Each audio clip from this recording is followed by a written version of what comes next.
Okay, I was trying to see if this camera is actually on.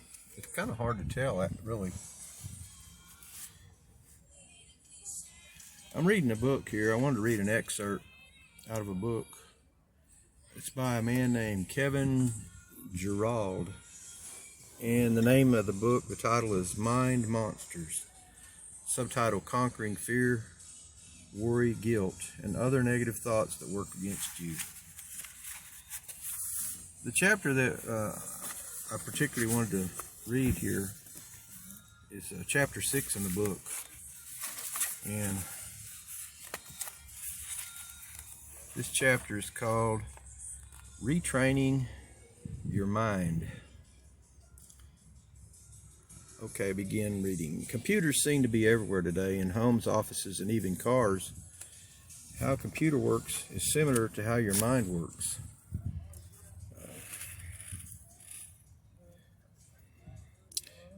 My car has a computer that tells me when I have a flat tire. After Sunday service, during one of our church conferences, my wife and I took some of our guest pastors out to lunch. On our way to the restaurant, my dashboard illuminated two words: flat tire. Immediately I felt anxious. Glancing over at Sheila, I explained, "Great, what a time for a flat tire. Can you believe it?" I apologized to the people in the back seat as my mind reeled. Why do I have a flat tire now? Why did it happen on a Sunday when I happen to be wearing a suit? Why couldn't this happen another time? Suddenly another thought occurred to me. Maybe I can make it to the restaurant and call a tow truck. We made it. I hurried out of the car to examine the tires, and they all looked good. Everything was fine. We shrugged and walked inside the restaurant. Halfway through our meal, one of the men in our group left to check the tires. When he reappeared, he said the tires looked great. He commented that it looked like there was no problem at all. When we finished our meal, we started the car to head home. Immediately, the dashboard blazed, flat tire, flat tire, flat tire. Now, no one in his right mind could ever accuse me of being a handyman, but in this situation, I knew what to do. When I arrived home, I pulled out my tire pressure gauge. Yes, being the handyman that I am, I checked the pressure in all the tires, and it was fine. So I walked inside the house and waited to see what would happen in the morning. On Monday morning, I examined the tires again. They all looked fine. As I headed for the office, the infamous red light announced, flat tire, flat tire, flat tire. At that moment, I recognized what was going on. I said to myself, my car has a mind monster, and I know exactly what to do.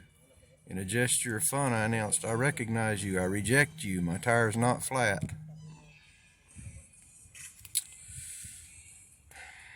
You're a liar, I continued. I replace you. I'm going to override you now. I'm going to act like you don't exist. I'm going to keep driving to the office. I'm going to keep riding in this car. Nothing is wrong. I made it to the office and I made it back home. On Tuesday, the car made it everywhere I needed to go. All week long, the car made it everywhere I had to go. And all week long, that red dashboard light lied to me. Every time I heard new passengers gasp at the warning light, I applied the 3 R's. I recognize you. I reject you. Turning the page. And I replace you. I explained to my companions, don't worry about it. The message is wrong. It's a mind monster. It doesn't know what it's talking about. Just agree with me that everything's fine. On Friday, I took the car to the shop and explained to the mechanic, the mind of my car isn't functioning right. Would you please reprogram it? He did just that. He retrained the computer in my car, and it hasn't lied to me since.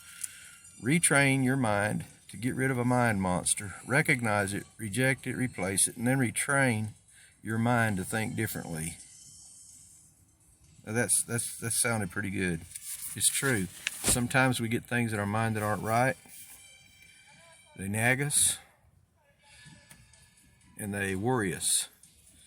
And sometimes we have to learn not to let it trip us. I thought that was pretty good. I just wanted to share it. Hope you have a blessed weekend. Good day.